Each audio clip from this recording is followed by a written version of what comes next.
우리 홈페이지 가정에서 예배하는 여러분들은 아마 교회 홈페이지에서 출력을 하셨는지 모르지만 선지서 올려놓았습니다. 그리고 우리 교회에서 예배하는 여러분들은 49페이지 그리고 51페이지, 52페이지 문제지도 뒤에 있습니다. 여러분 가져가셔서 같이 보시기를 바라는데, 우리 49페이지 선지서를 우리 같이 보려고 합니다. 선지서 우리 같이 읽습니다.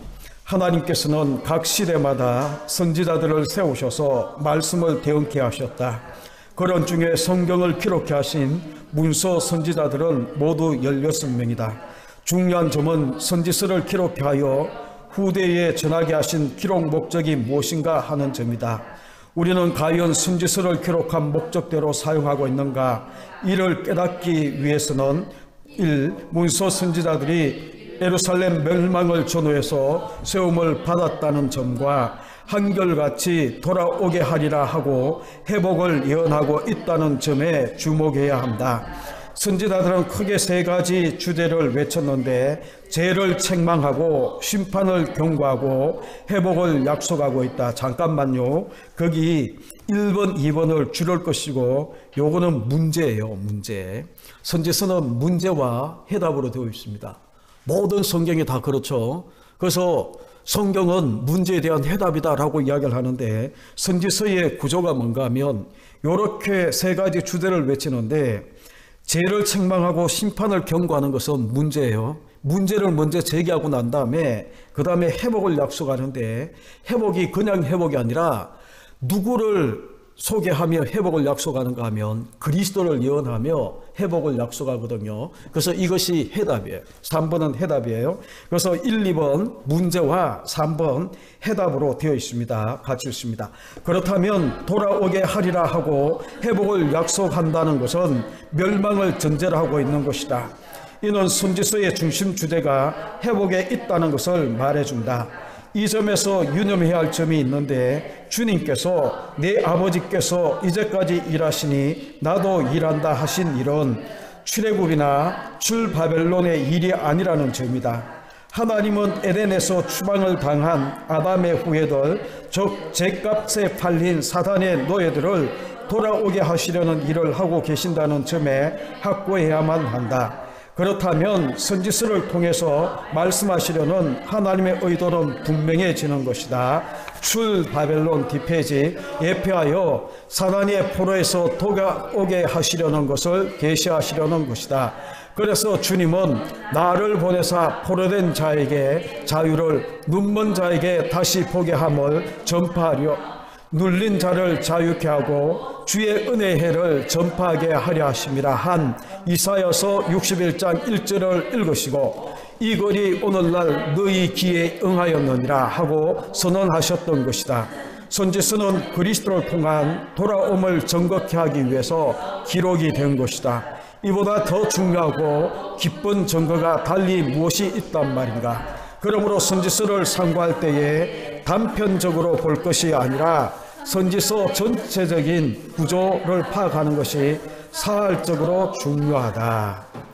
여러분, 우리 지금 그 서론적으로 쭉 이야기를 했는데, 선지서는 그런 구조로 되어 있어요. 그래서 구조가 죄를 책망하고 심판을 경고하고, 그리고 난 다음에 그리스도를 통한 회복을 이야기를 하는데, 이 구조에서 우리가 이 구조를 가지고 선지서를 전체를 보셔야 성경이 기록된 목적에서 우리가 벗어나지 않습니다.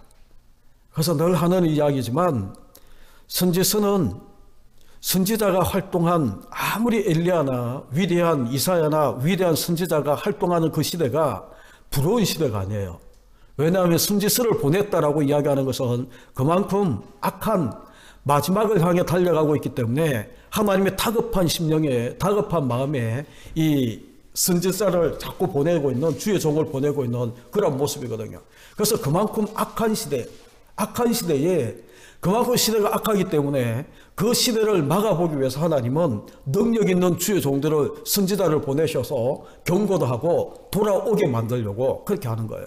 그런데 거의 8, 90%는 죄를 책망하고 심판하겠다, 그리고 이 너희를 망하게 하겠다, 죽이겠다, 막 이런 경고에 그런 메시지가 많이 담겨 있어도 뭐라고 이야기했나요? 그게 목적이 아니고 하나님의 목적은 돌아오게 하는, 회복시키는 게 목적이에요. 그리스도를 통해서. 그래서 이 그리스도가 증거되고 있는 것이 바로 아주 중요한 이 성경을 기록한 그러한 이 목적인데, 여러분 우리가 이사야서 우리가 보기 전에 여러분 1절을 보시게 되면 1장 1절, 이사야서 1장 1절을 한번 보십시오. 시대가 중요한데 이 네 왕이 등장합니다. 유다의 왕들 중에 우시야 왕, 요담 왕, 아하스 왕, 히스기야 시대에 아모스의 아들 이사야가 유다와 예루살렘에 관하여 본 계시다라고 이야기를 하면서 네 대에 걸쳐서 활동한 선지자고, 여러분 우리가 6장 1절부터 쭉 보게 되면 우시야 왕이 죽던 해에 이 부름을 받고 있는 그런 모습이에요. 그래서 이 우시야 왕은 지난번에도 말씀드렸지만 제2의 다윗처럼 넓은 제국을 나라가 분열되고 난 다음에 넓은 남유다가 넓은 제국을 건설할 수 있는 그러한 이 사람이 바로 우시야 왕이었거든요. 그러니까 이 잘 먹고 잘 살고 넓은 땅을 회복하고 전쟁만 치면 이기는 그러한 시대가 바로 우시야 왕이에요. 그런데 그런 우시야 왕이 죽었어요. 이스라엘 백성들이 얼마나 절망했을까. 그리고 정말 이 절망하는 그런 때에 하나님이 이사야를 부르셔서 환상 가운데에 보여주시는데, 하늘 보좌에 앉아있는 하나님의 모습을 보여주는 것. 그러니까 이 우시야를 이렇게 만든 분도 바로 하나님, 진짜 왕은 하나님이다라는 것을 그 가운데 보여주는 거예요. 그래서 우리가 우시야가 죽던 해에 부름을 받고 있는 이 모습이 이사야에서 중요한 핵심장 중에 하나고, 가장 중요한 핵심장은 우리가 이 사순절 고난절기에 우리가 많이 보고 있는 이사야서 53장이 바로 핵심장 중의 핵심입니다. 그래서 구약 전체 성경에서도 메시아의 이 예언이 담겨 있는 이 53장, 고난장이라고 불려지는 이 53장이 핵심장이 되게 되는데, 우리가 그것은 이제 문제를 풀어가면서 우리가 보기로 하고, 그러면 388번을 보십시오. 388번 1장 2절로 4절, 이사야 선지자는 무슨 말씀으로부터 시작하고 있는가? 아까 여러분 동그라미 1, 2, 3을 문제 1, 2번을 문제라고 이야기를 하고 3번 회복, 그리스도를 통한 회복이거든요. 정확하게 이야기하면 해답이라고 이야기를 했는데, 그러면 1장 2절로 4절은 이사야가 무슨 말씀부터 시작하는가 한번 보시죠. 1장 2절로 4절 같이 읽습니다. 하늘이여 들으라, 땅이여 귀를 기울이라. 여호와께서 말씀하시기를 내가 자식을 양육하였거늘 그들이 나를 거역하였도다. 소는 그 임자를 알고 나귀는 그 주인의 구별을 알건만은 이스라엘은 알지 못하고 나의 백성은 깨닫지 못하는도다 하셨도다. 슬프다 범죄한 나라요, 허물진 백성이요, 행악의 종자요, 행위가 부패한 자식이로다. 그들이 여호와를 버리며 이스라엘의 거룩하신 이를 만울히 여겨 멀리하고 물러갔도다. 아멘. 거기 보시게 되면 지금 1번 죄의 문제를 지적하고 죄를 지적하고 있는 그러한 이 모습이거든요. 그래서 거기 보게 되면 2절 끝에 거역했다. 그렇죠? 하나님이 우리를 자식같이 그렇게 사랑했는데, 자식도 부모에게 순종하는데, 그죠? 이 하나님은 이 백성들로부터, 자녀들로부터 거역당하고 있는, 그리고 3번은 짐승도 그 주인을 아는데 이스라엘 백성들은 알지 못하고 깨닫지 못한다 라고 이야기를 하고, 그래서 4번에 보게 되면 슬프다 범죄한 나라요, 허물진 백성이요, 행악의 종자요, 행위가 부패한 자식이다 라고 이야기를 하면서 뭐를 이야기를 하고 있는가 하면 죄, 거역하고 하나님 알지도 못하고 깨닫지도 못하고, 그래서 범죄하고 부패하고 행악한 이 허물로, 죄와 허물로 죽을 수밖에 없는 이 백성들의 모습을 지적하고 있는 모습이 거기에 담겨져 있습니다. 그런데 이게 이사야 시대만 그런 건가? 지금 현대 성도들은, 현대 주의 백성들은 어떤가? 라는 것을 여러분 한번 물어보십시오. 그렇다면 389번에 해답이 나와 있는 데 있죠. 이사야서 53장 6절을 같이 보시죠. 우리 이사야서 53장 6절입니다.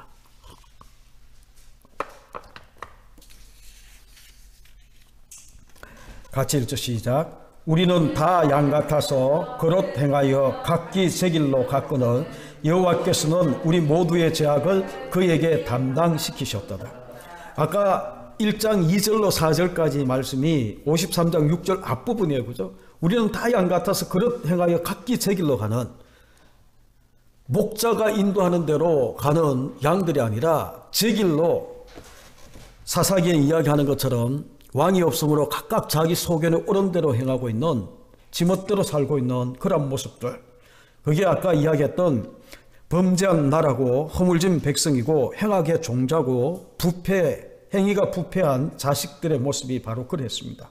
그런데 그런 문제를 하나님은 어떻게 해결하시는가 하면 여호와께서는 우리 모두의 죄악을 그에게 담당시키셨다. 그는 누구죠? 오늘날 우리가 믿고 있는 예수 그리스도, 그죠? 예수 그리스도에게 담당시키셨어요. 그러니까 다시 이야기하면 우리 모두의 죄악을 2000년 전에 예수 그리스도가 십자가에 지심으로 모든 것들을 다 짊어지고 담당하고 가셨어요. 그래서 그 밑에 거 우리 같이 읽습니다. 이사야서에는 구원, 구원자, 구속, 구속자라는 말이 70회 이상 등장한다. 여기에 핵심이 있다. 인간이 범죄함을 하나님께서 구속하여 주시겠다는 점을 유념하라.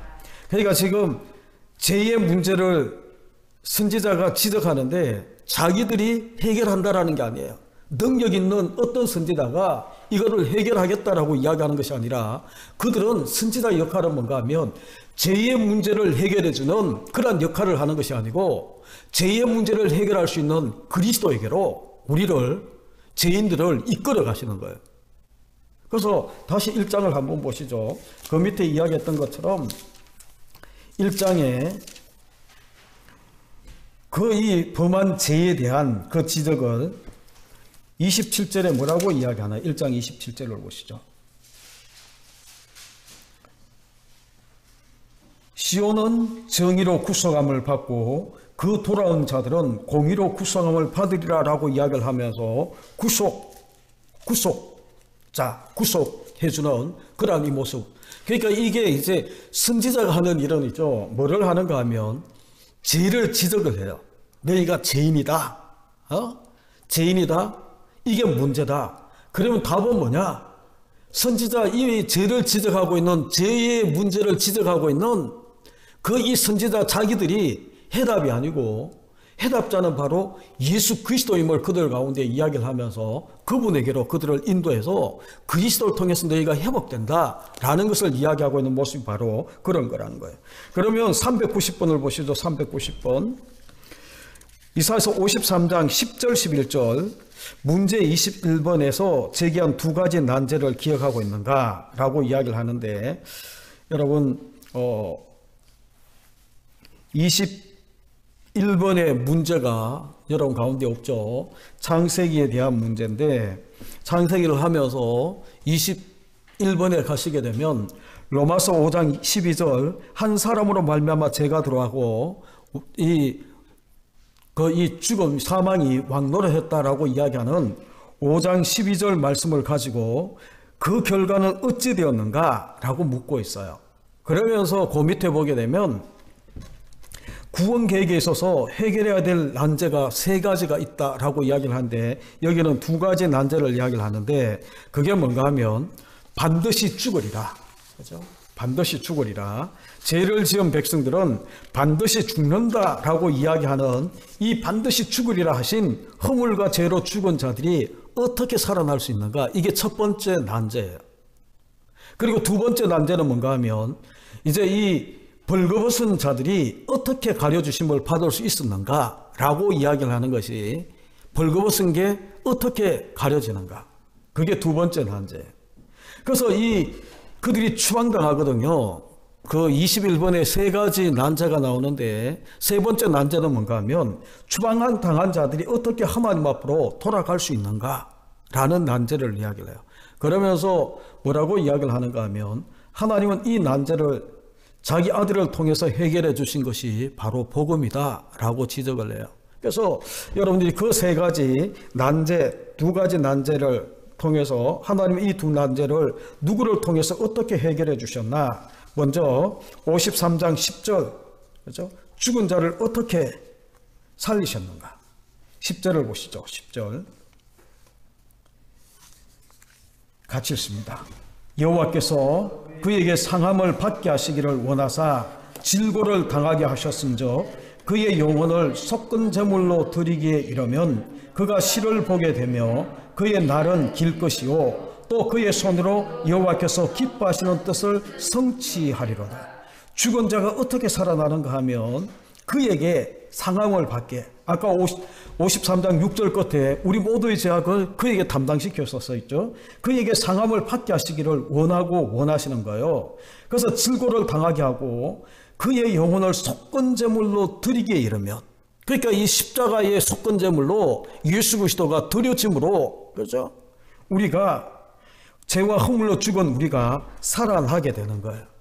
그래서 여러분 요한복음 12장 24절이라고 거기 하나 적어 놓으십시오. 그 옆에 요한복음 12장 24절에 보게 되면 하나님 밀이 땅에 떨어져 죽어야 많은 열매를 맺는다라고 이야기를 하는 거예요. 그리고 베드로전서 1장 23절도 거기 하나 적어 놓으시죠.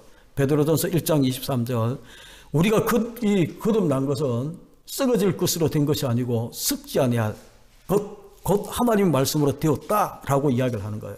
그러니까 지금 그 모든 것들은 신약에서 이야기하고 있는 이 모든 것들은이죠. 지금 이사야 복음장이라고 이야기하고 이 구약의 갈보리라고 이야기하는 이 이사야서 53장의 고난장에서 보게 되면 그 영혼을 속건 제물로 드리기에 이르면 그렇게 이야기를 한 거예요.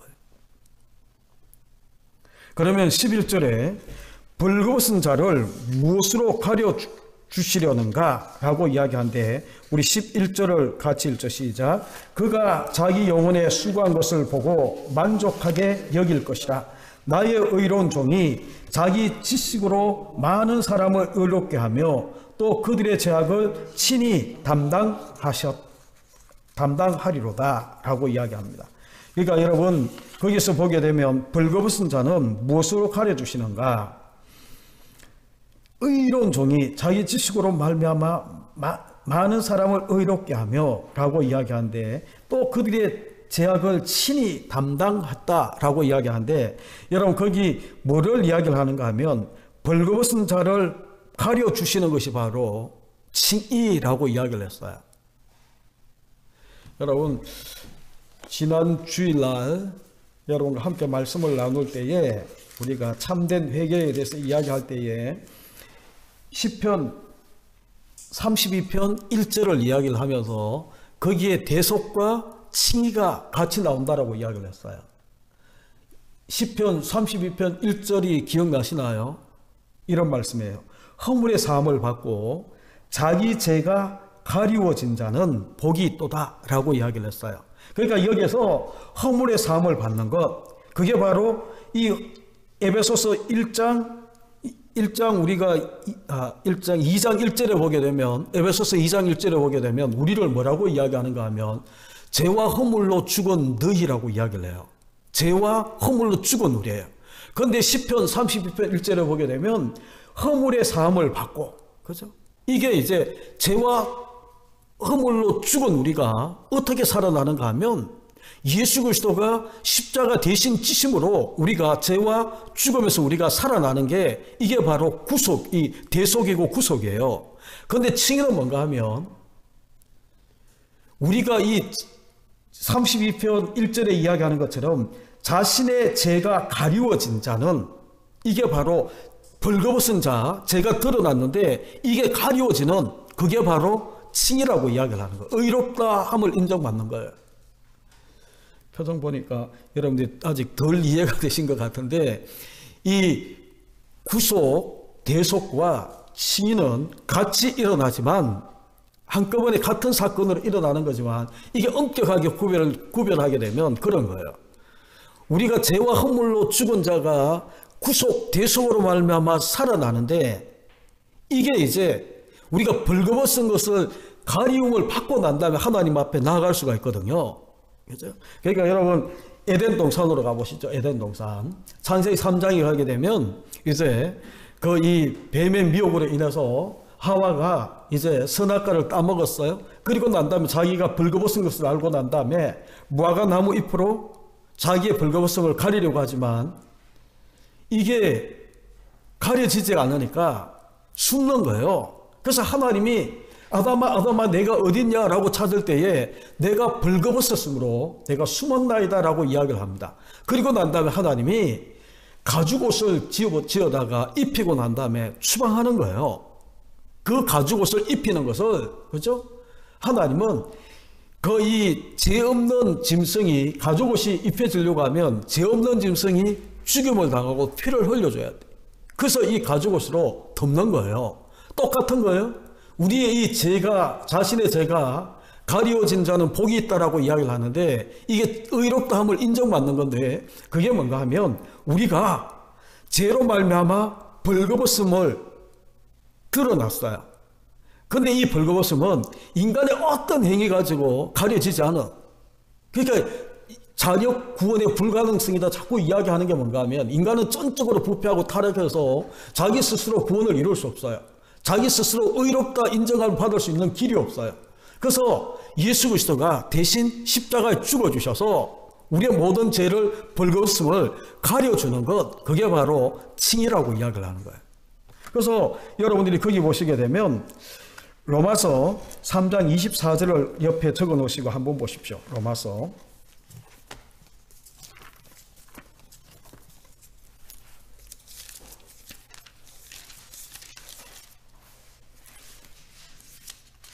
(3장 24절을) 보시죠.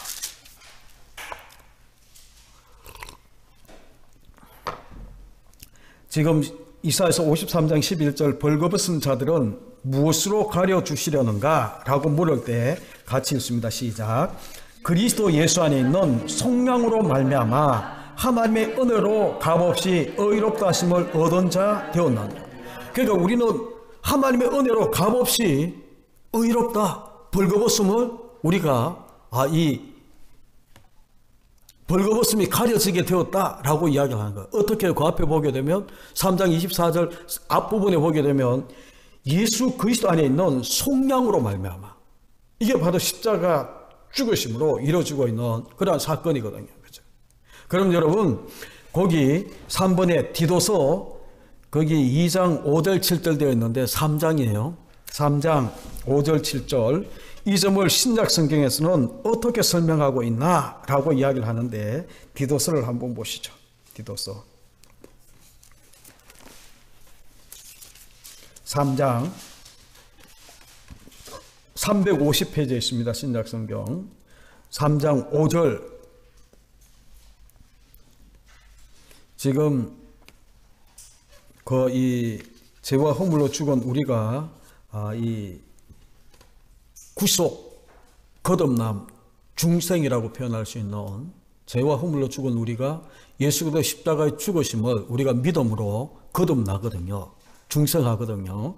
그게 10절 53장 10절의 말씀이라면 11절은 의롭다 하심, 칭이라고 이야기를 했는데 그러면 신약 성경에서는 이것을 어떻게 이야기하는가?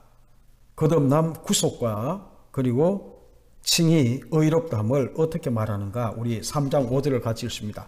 우리를 구원하시되 우리가 행한 바 의로운 행위로 말미암지 아니하고 오직 그의 긍휼하심을 따라 중생의 씻음과 성령의 새롭게 하심으로 하셨나니. 지금 우리가 어떻게 구원을 얻었는가 하면 우리가 행한 어떤 의로운 행위로 말미암지 않았다라는 거예요. 오직 그의 긍휼하심을 따라 중생의 씻음, 예수의 십자가의 이 대속의 죽음을 통해 우리가 거듭났다, 구원을 얻었다라고 이야기를 하고, 그러면서 디도서 3장 7절 의롭다 하심을 우리 보십시오. 같이 읽습니다. 우리로 그의 은혜로 힘입어 의롭다 하심을 얻어 영생의 소망을 따라 상속자가 되게 하려 하십니다. 그의 은혜로 힘입어 의롭다 하심을 얻은 거예요. 같이 일어나는 거지만 그렇게 구별이 되는 거예요. 그래서 여러분들이 우리가 기억하셔야 되는 게 뭔가 하면 다시 이사야서 53장으로 돌아오셔서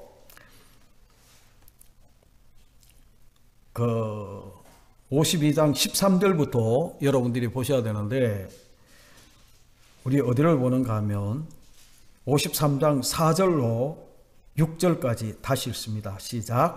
그는 실로 우리의 질고를 지고 우리의 슬픔을 당하였거늘 우리는 생각하기를 그는 징벌을 받아 하나님께 맞으며 고난을 당한다 하였노라. 그가 찔림은 우리의 허물 때문이요 그가 상함은 우리의 죄악 때문이라. 그가 징계를 받음으로 우리는 평화를 누리고 그가 채찍에 맞음으로 우리는 나음을 받았도다. 우리는 다 양 같아서 그릇 행하여 각기 제 길로 갔거늘 죄악을 담당시키셨도다. 아멘. 거기 보게 되면 우리의 즐거움, 우리의 슬픔, 우리의 허물, 우리의 죄악, 우리 모두의 죄악을 그에게 담당시키셨다라고 그렇게 이야기하는데, 왜 이렇게 하시고야 의롭다 여겨주시는가 라는 것을 여러분 한번 생각해 보십시오. 하나님 이렇게 하지 않고도 우리를 의롭게 할 수 있는 방법이 많잖아요. 그런데 왜 우리의 슬픔도 우리의 즐거도 우리의 허물도 우리의 죄악도 우리 모두의 죄악을 그에게 담당시키고 이렇게 하고 난 다음에 의롭다 여겨주시는가 하면, 여러분, 죄값은 사망이라고 하나님이 선언하셨어요. 반드시 죽으리라 라고 이야기를 했어요. 그런데 반드시 죽으리라 라고 이야기한 이 죽음의 값을 반드시 죽어야 되거든요. 그런데 우리가 죽어야 되는데 대신 이제 그에게 다 이것을 담당시키셔서 하나님의 공의를 이루기 위해서 어쩔 수 없다라고 이야기하면 안 되는데, 하나님의 공의를 이루기 위해서 이렇게 하는 방법을 통해 하나님은 의롭다, 우리를 바라보시고 의롭다라고 이야기하는 그런 모습이 그 가운데 있다라는 거예요. 그래서 하나님이 이를 이루기 위해서 그로 하여금 상함을 받기를 원하셨다라고 이야기하는 그 말씀, 하나님 원하시는 거예요. 그리고 또 이 예수 그리스도는 정말 그 모리아산에 이 번제로 드려지는 그 이삭처럼 그렇게 이 자기도 순순히 순종함으로 그 모든 번제물이 되어지고 있는 그 모습을 우리 가운데 보여주는 겁니다. 그래서 여러분, 이게 정리가 잘 되셔야 돼요. 이게 정리가 잘 되셔야 우리가 흔들리지 않습니다. 그리고 이 선지서를 볼 때에 아까 이야기했던 죄를 지적하고 심판을 경고하고 그리고 난 다음에 그리스도를 통한 회복을 이야기하는 이 구조 가지고 여러분 쭉 보셔야 되는데, 그러면 이 이사야서 66장 전체가 있죠. 끊임없이 이것들이 반복하는 거예요. 우리가 다음에 보게 될 이 미가서도 보게 되면 똑같은 이사야 시대에 같이 활동했던 선지자거든요. 근데 이 미가 선지자도 모든 17 선지서 17곳 모든 것들이 바로 이런 구조로 다 되어 있다라는 거예요. 선지자는 끊임없이 죄의 문제를 지적하고 심판에 대해서 경고하고 난 다음에 책망하고 난 다음에 그 다음에 그것으로 끝이 아니라 우리 가운데에 그리스도를 예언해 줌으로 너희는 회복되어진다 라고 이야기를 하는 거예요. 그러니까 이 70년이 차서 이 바벨론에서 돌아오고 있는 그 모습이 그냥 출바벨론에 이것을 예언하는 것이 아니고, 이런 예언들을 통해, 예표를 통해 우리가 이 영원히 사단의 종노도 할 수밖에 없는 우리를 사탄의 이 죄의 종에서 우리를 건져내시고 있는 그런 모습을 보여주고 있는 그 모든 것들이 언제 다 이루어집니까? 예수 그리스도의 십자가의 죽으심으로 우리 가운데에 죄로부터 출제할 수 있는 사단의 종에서 우리가 나아갈 수 있도록 그렇게 만들어주시는 그 모습이 바로 십자가 사건이다라는 것을 우리 가운데 보여주는 겁니다. 그러면 아래 성구를 찾아 적으라 라고 이야기를 하는데, 아래 성구를 한번 보십시오. 이게 이제 제가 잠깐 설명을 해드려야 여러분들이 지금 이해가 될 텐데, 먼저 이사야서 1장 18절, 우리가 잘 아는 구절이에요. 1장 18절을 보시죠.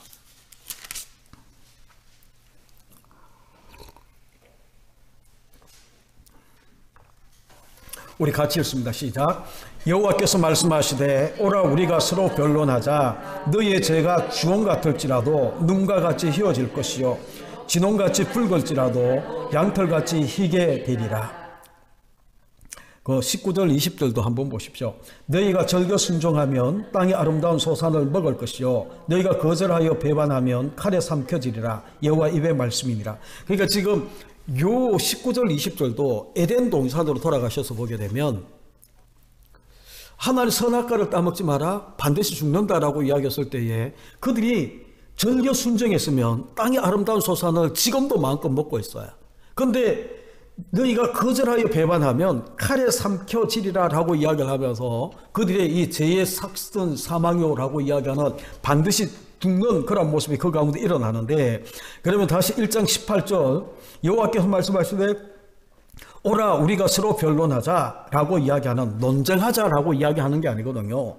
그러면서 너희 죄가 주홍 같을지라도 눈과 같이 휘어질 것이다, 진홍같이 붉을지라도 양털같이 될 것이다 라고 이야기를 하는 것은 어떻게 이게 이 주홍 같은 죄 그리고 진홍 같은 붉은 죄가 어떻게 눈과 같이 양털같이 희게 되는가 라는 것은 우리가 계속 보고 있는, 우리가 서로 변론하자라고 이야기하는 하나님 앞에 나아가서 우리가 나아가는 그 십자가의 죽으심을 우리가 받아들일 때에 이 모든 일들이 일어나게 되는 거예요.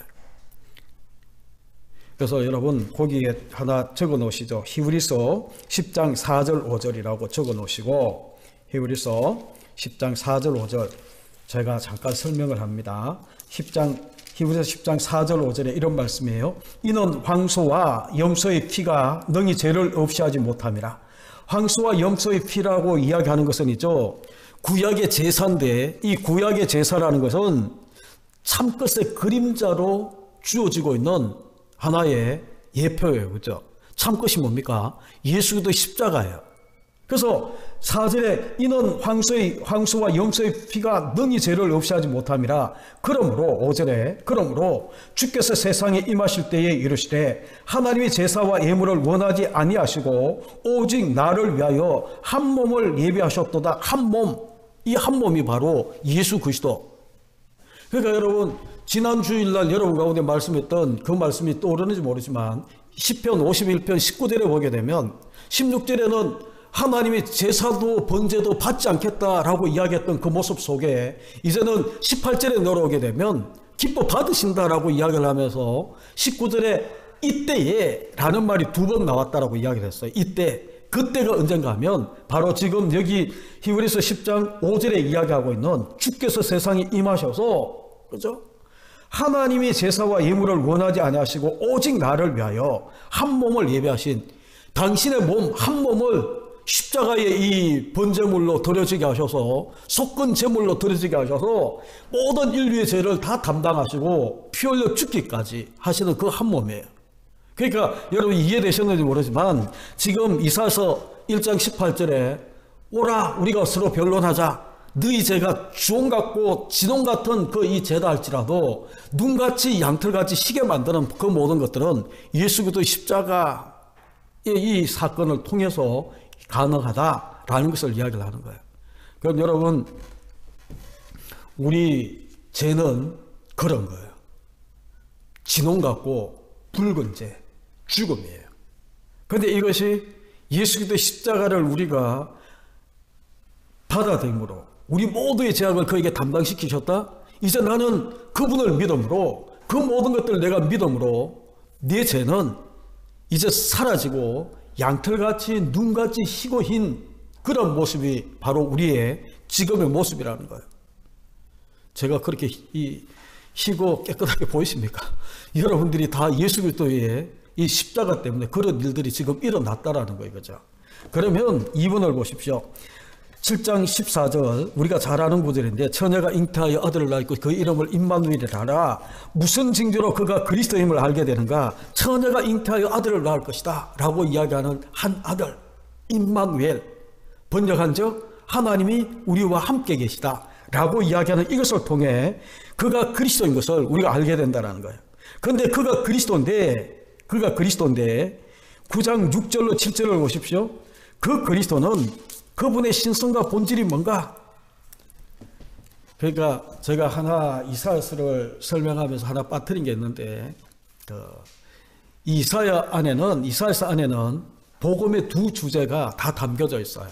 복음서에는 보게 되면 그가 누군가라는 것을 마태복음 가지고 이야기하게 되면 그가 누군가라고 이야기하는 것이 마태복음 16장 16절 주는 그리스도시여 살아계신 하나님의 아들입니다 라고 고백하는 거기까지는 그가 누군가를 보여주는 거예요. 그래서 병든 자도 고치고 죽은 자 살려내고 막 이렇게 이야기하고 있는 그런 모습들 통해 내가 하나님이야, 내가 구원자로 오신 나는 바로 이런 사람이야, 하나님의 아들이다라는 것을 그들 가운데 보여주는 거예요. 그게 복음서의 첫 번째 주제고, 그리고 난 다음에 그가 누군가를 알았어요.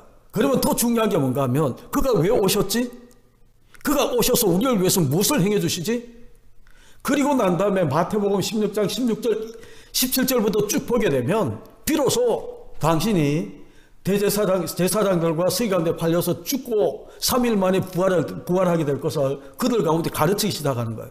그래서 오셔서 우리를 위해 행해 주실 일이 뭔가 하면 십자가에 죽으시고 부활하셔서 우리를 대속해 주시고 영원한 생명을 우리 가운데 주시는 그 일을 하기 위해서 이 땅에 오셨다라는 거예요.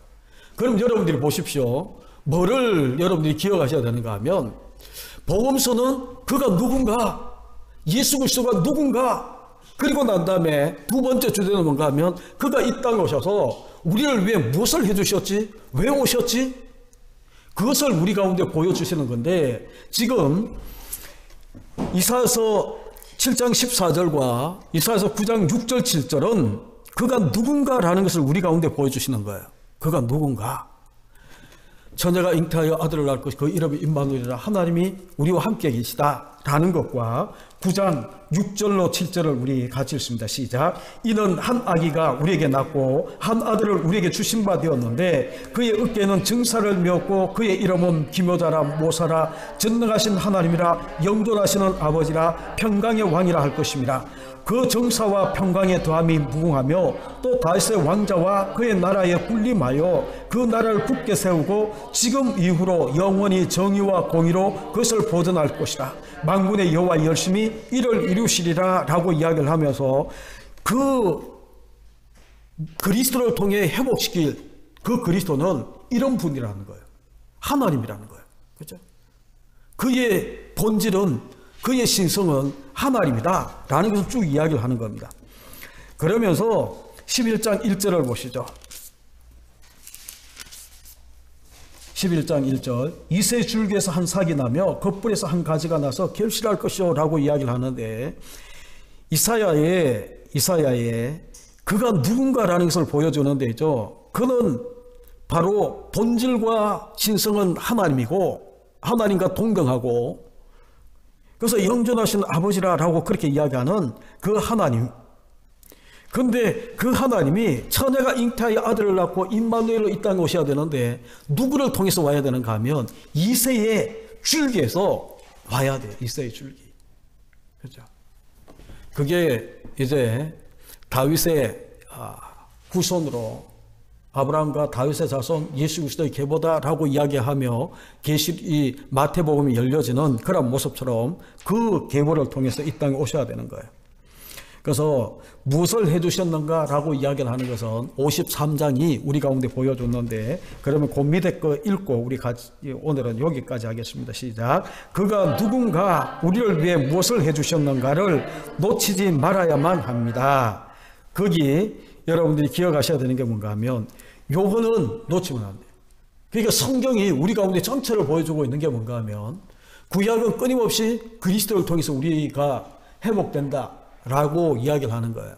인간의 힘으로는 절대로 구원 얻을 수 없다라는 것을 우리 가운데 이야기를 하는데, 그럼에도 불구하고 그가 우리를 위해서 해주신 일은 중간중간 얼마나 많이 그 기록하고 있는지는 모르지만 그것을 한꺼번에 모아놨다라고 이야기할 수 있는 이사야서 53장을 우리가 보게 되면 우리 모두의 죄악을 그에게 다 담당시키셔서 그의 죽으심을 통해 속건제물이 되심을 통해 우리를 의롭다 하시고 우리를 구원하시는 거예요. 그것을 구약에는 이미 그렇게 예언을 해 놓으셨어요. 그래서 복음서에 오게 되면 그가 누군가라는 것을 다시 보여주면서 하나님의 아들이고, 그렇죠? 그가 그리스도고, 그래서 그가 오셔서 하시는 일은 이사야서 53장에 일어났던 이 십자가, 우리 모두의 죄악을 그에게 담당시키는 십자가 사건을 통해 우리가 죄사함을 받고 그가 3일 만에 부활하심으로 부활의 첫 열매가 되셔서 우리가 영원히 그와 함께 이 왕노릇하는 영생을 누리는 그러한 존재로 우리가 나아간다라는 것을 보여주는 겁니다. 그래서 여러분들이 여기까지 잘 정리를 하시고 우리 391번은 우리 다음 시간에 다음 주에 하겠습니다. 우리 같이 기도하고 우리 기도하시다가 돌아가시면 되겠습니다. 같이 기도합니다. 하나님 아버지 감사합니다. 가정에서 또한 교회에서 함께 수요 예배 선지서 특별히 이사야서 앞부분을 통해 우리가 그 말씀하시는 우리의 죄악과 심판에 대한 책망의 문제를 저희들이 부둥켜 안고 우리 힘으로 해결할 수 없는 문제지만 하나님의 은혜로 예수 그리스도를 이 땅에 보내셔서 그 모든 죄와 심판의 이 모든 문제를 해결해 주시는 그 그리스도, 오늘도 이사야를 통해 다시 한 번 더 주의 음성을 듣고 이 복음의 말씀을 붙들고 나아갑니다.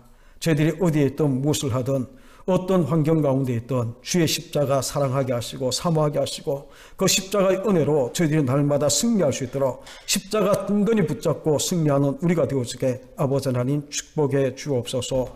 예수 그리스도의 이름으로 축복하며 기도하옵나이다. 아멘.